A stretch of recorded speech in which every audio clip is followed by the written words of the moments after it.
요새. 유언장에 쓰고 공개도 하지 말라는 거 아니야. 야, 내가 재산이 100억인데 자식이 5명. 누구한테 얼마 줄지는 몰라? 야, 나한테 잘해주는 애를 더 많이 줄 거야. 유언장은 내가 죽을 때 공개할 거고, 내가 니들 하는 거 봐가지고 유언장 순위를 바꾼다? 죽을 때까지 잘해. 내가 줬다? 없어. 그 다음 현실이에요. 어르신들 하는 얘기입니다. 일찍 재산물로 주면 안 돼.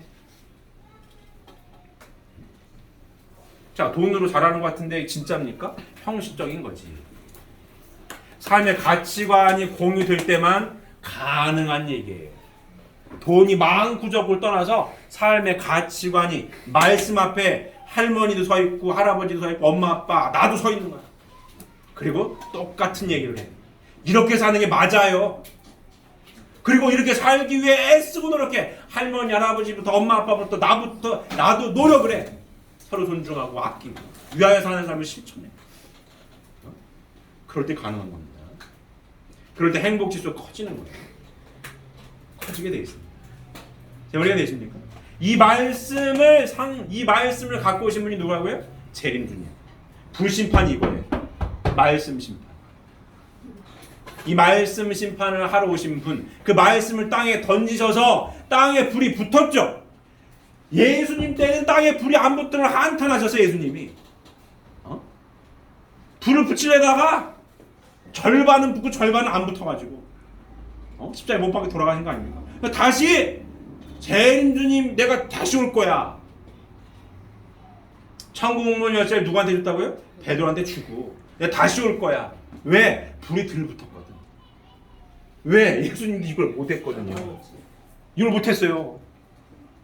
그래가지고 다시 오신 겁니다. 다시 오신 재림주님 우리 아버님께서 땅에 불을 던지셨죠. 땅에 불이 붙었지 안 붙었어요? 붙었지. 붙어가지고 불씨들이 여러분들이 다. 여러분들이 다 불씨입니다. 그래서 여러분들이 종족적 메시아인 거예요. 잘났건 못났건 김씨든 이씨든 그 종족의 메시아들이어서 그 종족에 불을 붙여야 돼 안 붙여야 돼? 붙여야 된다고 말씀을 전해야 되는 겁니다. 말만 가지고 할 게 아니라 삶으로 보여주면서 이렇게 살아야 돼. 종족들하고 옆에 주변 사람들한테 이렇게 살아야 되는 거라고. 말로만 떠들면 의미가 없고, 야, 너 말하고 사는 게 다르다. 그럼 누가 말을 듣겠어요? 말이 안 되는 거지. 야, 네가 하는 말하고 사는 거하고 똑같구나. 근데 사는 게 참 대단하다. 그럴 때 먹힌 겁니다. 그 역할들이 누구에게 주어진 겁니까? 우리 모두에게 주어진 겁니다. 사느냐 못 사느냐의 싸움이에요. 이제 여러분이 누구 앞에 서 있다고요? 말씀 앞에 서 있는 거예요. 매 순간 나도 내 부인도 애들도 할머니라고 다 서 있다. 이 말씀 앞에 서 있는 게 내가 말씀 앞에 없어졌네? 문제가 심각한 거지. 심각한 거지. 말씀 앞에 서 있다가 삐뚤어졌네? 다시 서 있어야지. 이렇게 삐뚤어졌네? 또 서 있고 또 서 있고. 그래서 일요일날 이렇게 예배도 보는 거고 그렇지 않습니까? 뭐 하려고? 말씀 앞에 빤듯하게 서 있으려고. 재림주님이 심판주인데 무슨 심판하러 오신다고요? 말씀 심판. 굉장히 중요한 얘기입니다. 하늘에서 별이 다리 떨어지는 거 아니에요. 말씀을 갖고 오시는 분. 아까 예수님 땅에 불을 던지러 왔는데 안 붙어도 한탄했어요. 재림주님 다시 불을 갖고 오시는 분, 새 진리 말씀. 땅에 불을 붙인 게 우리들입니다. 다 불씨들이야, 불씨들. 각 종족들이 다 불씨들이라. 꺼지면 된다 안 된다? 안 된답니다. 끝까지 대를 이어서 뭐 해야 돼? 불을 더 크게 붙여야지. 크게 붙여가지고 악의 세계를 아예 멸해버리고 모두가 다 이렇게 사는 사회를 이루기 위해 애쓰고 노력해야 되는 게 우리들의 삶의 요정이 되겠습니다. 이해가 되십니까? 자, 다음 보면 자, 무덤에서 무덤들이 열림에 자던 성도들 보고 일어난다라고 되어 있습니다. 자, 마태복음 27장 52절 이하를 보면 예수님이 돌아가실 때 무덤들이 열림에 자던 성도들 몸이 많이 일어나네 이런 얘기 있습니다. 이것은 그들의 육신이 다시 일어난다는 것을 의미하는 게 아닙니다. 이것은 구약시대의 영인들이 재림부활을 위해 지상에 재림하는 것으로 영적으로 보고 기록한 말씀입니다. 무덤이라는 것은 예수님으로부터 말미암아 알려진 낙원에서 보면 구약시대의 영영체급 영인 세계는 보다 어둠의 세계이기 때문에 그것을 가리켜서 무덤이라고 하였던 것입니다. 자, 마태복음 좀 볼까요? 마태복음 27장 50절부터 53절 같이 읽어드리겠습니다. 예수께서 다시 크게 소리 지르시고 영원히 떠나십니다. 이에 성소 위장이 위로부터 아래까지 찢어져 돌이 되고 땅이 진동하며 바위가 터지고 무덤들이 열리며 자던 성도의 몸이 많이 일어나는데 이 무덤이 일어났다는 얘기입니다. 끝날에 자 예수의 부활 후에 그들이 무덤에서 나와서 거룩한 성에 들어가 많은 사람이 보인다. 이 말씀이었고요. 데살로니가전서 4장 16절도 같이 읽어가시겠습니다. 주께서 호령과 천사장의 소리와 하나님의 나팔 소리로 친히 하늘로부터 강림하시니 그리스도 안에서 죽은 자들이 먼저 일어나고. 자, 재림 때에는 뭐라고 하는 얘기예요? 재림 때 친히 하늘로부터 강림하시니 그리스도 안에서 죽은 자들이 먼저 일어나고. 재림하실 때 죽은 자들이 다시 살아난다는 얘기를 의미하고 있습니다. 이건 무슨 뜻이라고요? 무덤이라고 하는 것은 예수님으로 말미암아 열려진 낙원에서 보면 구약시대 영영체급 영인들의 세계이고 보다 어둠의 세계이기 때문에 그것을 가리켜서 무덤이라고 했던 것입니다. 자, 간단히 얘기하면 타락을 해서 어둠 속에 갇힌 거고 복귀를 통해서 하나님 앞으로 나아가는 길이 열리면 빛 가운데 나가는 거고 이 얘기를 하는 겁니다. 여기에 있는 영인들은 여기에 있는 영인들 보게 되면 좀 어둡고 여기에 있는 영인들 여기에 머물러 있는 영인들 보면 좀 더 어둡고 여기는 더 어둡겠죠. 그래서 무덤에서 다시 일어난다라고 하는 것은 부활한다라는 것을 요와 같은 삶을 살다가 예수님 잘 믿어가지고 예수님 신학에 여기 모세의 율법을 믿고 있었던 영인들이 예수님 복음의 말씀을 잘 믿고 예수님의 복음의 말씀을 잘 믿어서 부활할 때 요만큼 부활할 때 무덤에서 일어나가지고 올라간다는 뜻은 그와 같은 의미를 지닌다는 얘기를 하는 겁니다. 어둠 속에서 좀 더 밝은 빛으로 나아가고 있다라고 하는 것을 비유로 무덤으로 상징했었다라는 얘기를 지금 설명을 하고 있는 거고요. 다음 보게 되면 자, 또 재림 때에는 공중으로 올라간다라는 얘기가 있어요. 여기 기록되어 있는 공중은 공간적인 하늘을 의미하는 것이 아니라 성서에 있어서 땅 타락된 악주권의 세계를 의미하고 하늘은 죄가 없는 선주권의 세계를 의미합니다. 그러므로 공중에서 그를 영접하는 것은 예수님이 재림하셔서 사탄 주권을 물리치시고 지상 천국을 복귀하심으로 말미암아 그 선주권의 세계에서 성도들 준 영접하게 된다는 것을 의미하는 것입니다. 자, 성서 한번 볼까요? 데살로니가전 4장 17절 같이 보시겠습니다. 그 후에 우리 살아남은 자들도 그들과 함께 구름 속으로 끌어올려 공중에서 그를 영접하게 하시리니 그리하여 우리가 항상 주와 함께 있으리라. 여기서 설명하는 것은 땅은 악의 세계를 뜻하는 거고 공중은 하늘의 세계를 뜻하는 거라고 설명을 하고 있습니다. 그래서 끝날에 악의 세계를 멸하고 공중으로 간다라고 하는 것은 새 하늘, 하나님을 중심한 새로운 주권의 세계를 열게 된다는 것을 의미하고 있습니다. 자, 다음 보게 되면 자, 창세기 37장 9절 이하를 보면 요셉이 꿈을 꾸고 해와 달과 11별이 내게 절하더이다라고 부영에 구하매 야곱이 그에게 이르되 너의 꿈이 무엇이냐 나와 내 부모와 내 형제들이 참으로 가서 땅이 없더니 내게 절하겠냐 꾸짖는 기록이 있습니다. 이것은 해와 다른 부모를 별들은 자녀들을 상징한 것입니다. 자, 성경을 좀 볼까요? 창세기 아니죠. 요셉의 꿈부터 보겠습니다. 창세기 37장 9절부터 11절 보겠습니다. 요셉이 다시 꿈을 꾸고 그의 형들에게 말하여 이르되 내가 또 꿈을 꾼즉 해와 달과 11별이 내게 절하더이다 하니라. 그가 그의 꿈을 아버지와 형들에게 말하매 아버지가 그를 꾸짖고 그에게 이르되 내가 꾼 꿈이 무엇이냐? 나와 내 어머니와 내 형들이 참으로 가서 땅에 엎드려 내게 절하겠느냐? 그의 형들은 시기하되 그의 아버지는 그 말을 간직해 두었더라. 그 위에 한번 볼까요? 마태복음 먼저 보겠습니다. 마태복음 4장 17절에서 3절 보게 되면 끝날의 이제 얘기입니다. 자, 운동하시겠습니다. 번개가 동편에서 나서 서편까지 번쩍임 같이 인자의 임함도 그러하니라. 주검이 있는 곳에는 독수리들이 모일 것이니라. 그날 환난 후에 즉시 해가 어두워지며 달이 빛을 내지 아니하며 별들이 하늘에서 떨어지며 하늘의 권능들이 흔들리리라. 그때에 인자의 징조가 하늘에서 보이겠고 그때에 땅의 모든 족속들이 통곡하며 그들이 인자가 구름을 타고 능력과 큰 영광으로 오는 것을 보리라. 재림주님 때에 뭐라고 돼 있어요?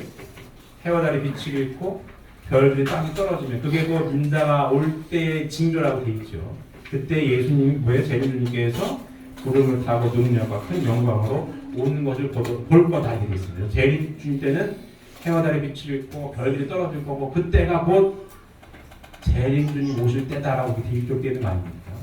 그리고 구름을 타고 오신다고 되어 있어요. 근데 창세기 37장 9절 11절 보게 되면 요셉이 꿈해몽을 하죠. 요셉이 꿈 얘기를 쭉 하니까 뭐라고 되어 있어요? 해와 달이 부모를 상징하고 별들이 형제들을 상징한다라고 되어 있는 겁니다. 자, 그럼 그와 같은 뜻이 무엇이냐? 그런데 자, 예수와 성신은 아담과 해와 대신 인류를 중생해 주실 참부모로 오신 분이므로 해와 달은 예수와 성신을, 별들은 자녀된 성도들을 상징한 것입니다. 그러므로 해와 달이 빛을 잃고 별들이 떨어진다는 것은 예수님이 재림하셔서 새 말씀을 주시게 되면 예수와 성신에 의한 신약의 말씀은 그 사명 기간이 지나가게 되고 이로써 많은 성도들이 실족하게 된 것을 의미하고 있습니다. 이해되십니까? 자, 재림주님께서 새 말씀을 가지고 오게 되면 예수와 성신은 아담과 해와 대신 인류를 중생해 주실 참 부모로 오신 분이므로 해와 달은 예수와 성신을 상징하고 있는데 새로운 성약의 말씀을 갖고 오게 되면 그 신약의 사명 기간이 지나가게 되고 이로써 많은 성도들이 실족하게 된다는 것을 의미하고 있다라고 설명을 하고 있습니다. 이해되십니까? 자, 재림주님께서 오셔서 성약의 새 진리 말씀을 갖고 오셨어요. 예수님은 여기서 다시 재림하실 것을 약속하고 십자가에 못 박혀 돌아가셨고 재림하신 재림주님께서는 성약의 말씀을 갖고 오셨습니다. 자, 끝날에 해와 달이 빛을 잃는다. 이 자리에 예수님으로부터 시작된 기독교인들이 예수님과 성신이 참부모의 위치에서 잘 믿고 따랐는데 재림주님께서 오셔서 새로운 성약의 말씀을 갖고 오시게 되면 신약의 복음의 말씀의 사명이 끝이 나게 되고 그러면 여기가 더 밝은 거 아니에요? 밝은 걸로 따지자면 어둡지 않습니까? 덜 밝은 거죠. 오셨는데 이 새로운 성약의 말씀을 갖고 이 새 진리 말씀 앞으로 나아가야 되는데 인간들이 책임 분담을 다하지 못하게 되었을 때에는 많은 기독교인들이 오해하고 이단으로 몰고 해서 어떻게 된다? 실족할 수도 있다는 얘기를 보여주고 있는 겁니다. 이해되십니까? 그래서 아버님께서 재림주님으로 오셨을 때도 많은 고난을 겪으셨죠. 그리고 아버님은 오해해서 이 성약 새 진리 말씀 앞으로 나아오는 것을 못 오게 되는 경우도 많아요. 실족해가지고 아직도 여기에 머물러 있는 경우가 많이 있습니다. 논리 다시 끌어올려 줘야 할 사명들이 우리에게 있는 거고 그 삶을 우리 지금 살고 있는 내용입니다. 이해되십니까? 자, 오늘 말세의 의의에 대해서 말씀을 전했습니다. 말세란 뭐라고요?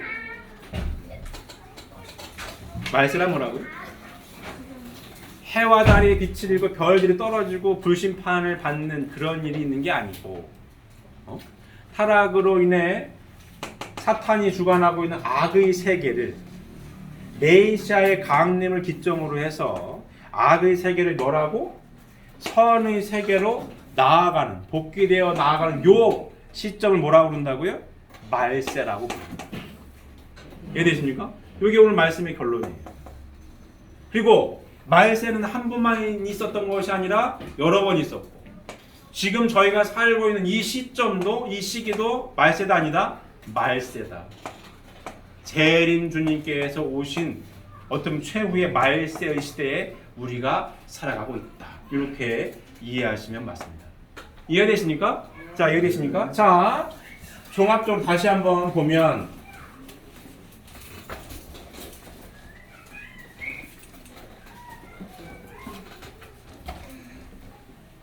자, 하나님 창조는 3대 축복의 말씀을 이루는 게 전부예요. 근데 인간이 책임 분담을 다하지 못해서 악의 세계가 시작이 됐단 말입니다. 이렇게 원 거꾸로 가. 이게 복귀 섭리 과정이라고 보시면 맞습니다. 더 간략하게 도표를 묻습니다. 자, 요 시기 아담부터 해가지고 노아, 아브라함 쭉 요 시기에 누가 와요?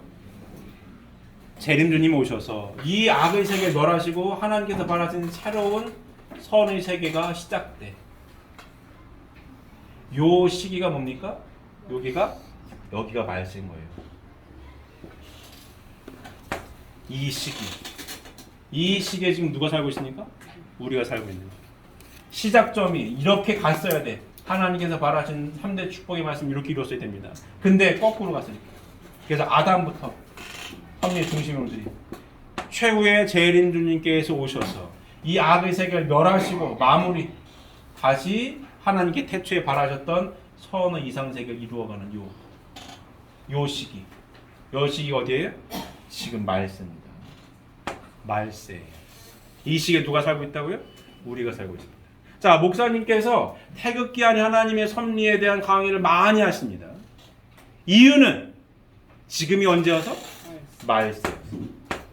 계시록 4장 2절부터 3절의 말씀이 요 말씀을 증거하는 말씀이기도 해요.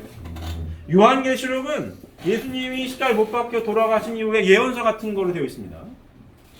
가장 예언의 핵심 내용은 뭘까요?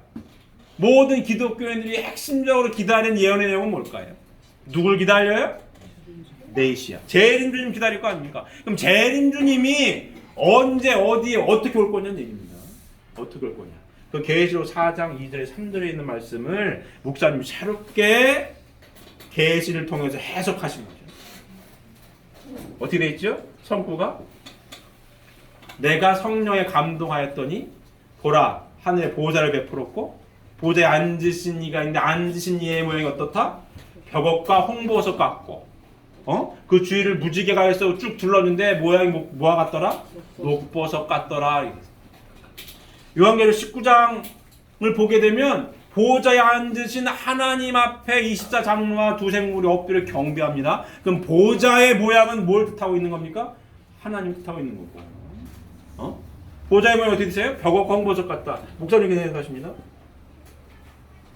벽옥과 홍보석 같다. 벽옥이고 홍보석이고 벽옥과 홍보석 같고 보호자에 앉으신 이가 있는데 앉으신 이의 모양이 벽옥과 홍보석 같고 무지개가 있어 이 보호자를 둘렀는데 그 모양이 뭐와 같더라? 녹보석 같더라. 이 보좌 이 모습이 뭐예요? 태극의 모습이고 누구의 모습입니까? 보좌 위에 앉으신 이가 있는데 앉으신 모양이 이렇고 보좌에 앉으신 하나님께 엎드려 경배했어요. 하나님의 모습이죠. 맞습니까? 맞습니까? 목사님이 증명하시는 겁니다. 요한계시록을 근거로 증명을 해요. 4장 2절 3절까지 보좌에 앉으신 이의 모양이 벽옥과 홍보석 같더라. 요한계시록 19장에는 뭐예요? 보좌에 앉으신 하나님께 엎드려 경배하니 하나님의 모습이죠. 하나님의 모습. 맞습니까? 태극의 모습 아닙니다. 결국은 동서양의 역사가 누굴 향해 앞으로 나아갑니까? 하나님 앞으로 나아가고 있는 겁니다. 동양에서 태극의 모습은 우주의 시작이라고 얘기해요. 우주의 시작이나 하나님의 모습이나 같은 이야기죠. 이 보호자를 무지개가 둘러쌌는데 무지개를 어떻게 표현합니까? 이렇게 표현하죠. 이렇게 되는 거 아니에요? 빨주노초 파남보. 무지개가 있어 보호자를 둘렀어요. 이걸 자르면 이렇게 되는 거 이렇게 해석하십니다.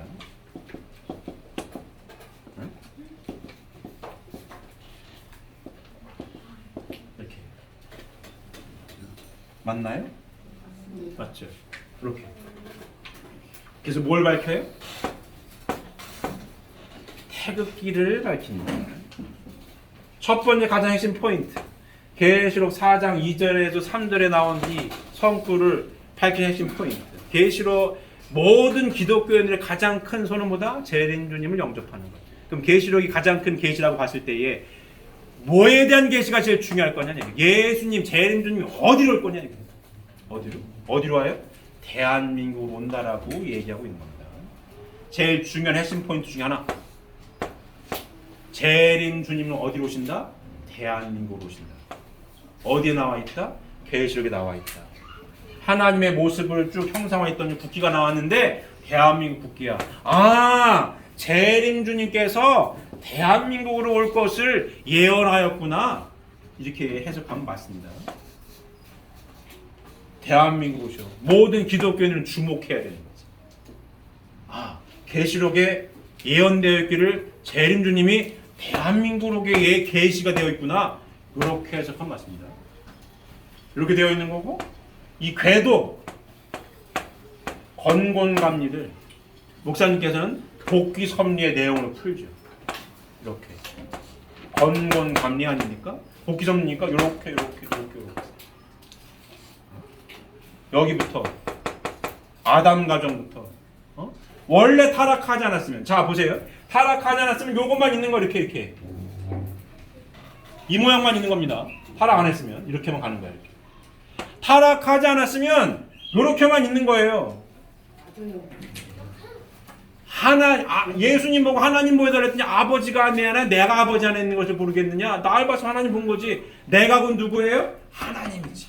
생육한 하나님, 보이는 하나님, 하나님의 실체 모습. 하나님 무형으로 계시기 때문에 하나님 형상대로 아담과를 창조한 겁니다. 그럼 아담과는 타락하지 않았으면 누구의 형상입니까? 하나님의 형상인 거예요. 하나님의 모습이 이와 같지 않습니까? 타락하지 않으면 이게 없는 거지. 타락한 요것만 있는 거 이렇게. 타락하지 않았으면 에덴 동산에 아담과 여가 3대 축복의 말씀을 이뤄서 하나님을 중심 삼고 아담과 여가 참사랑으로 하나 된 모습이 이 모습이죠. 음과 양이 하나 된 모습, 조화로운 모습. 계속 잘 돌지요. 평화롭게. 이게 끝입니다.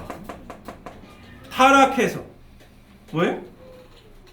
쫓겨나서, 목사님 계속 하시죠. 쫓겨나서 요 모양 그대로 있어야 되는 건데 쫓겨나서 괴를 그려. 천사장 해와 아담 쫓겨나서, 에덴은 쫓겨나서. 자, 이렇게 그려가지고 복귀 섭리가 가. 이렇게 섭리의 중심의 물들이 나와가지고 여기 오는 겁니다. 쫓겨났어요. 이쪽으로 와. 아담 가족 실패, 다시 1, 2. 누구?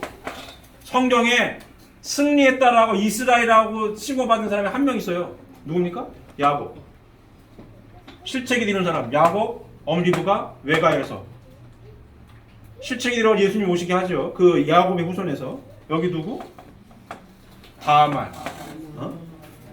야곱 넷째 유다의 며느리. 시아버지와 동침을 해가지고 선의 혈통을 이은 사람. 시아버지 동침하기 자랑할 일이 아니죠. 동서고금을 막는데 왜 성경에 써있냐고. 뭐가 중요해서? 하나님의 선의 혈통이 중요해서. 맞습니까? 하나님을 중심한 사역이 되기는 그게 하나님의 이상이었기 때문에 하나님의 선의 혈통이 그만큼 중요한 거예요. 그래서 성경에 써있는 거예요. 이게 다말의 후손 중에 누가 태어납니까?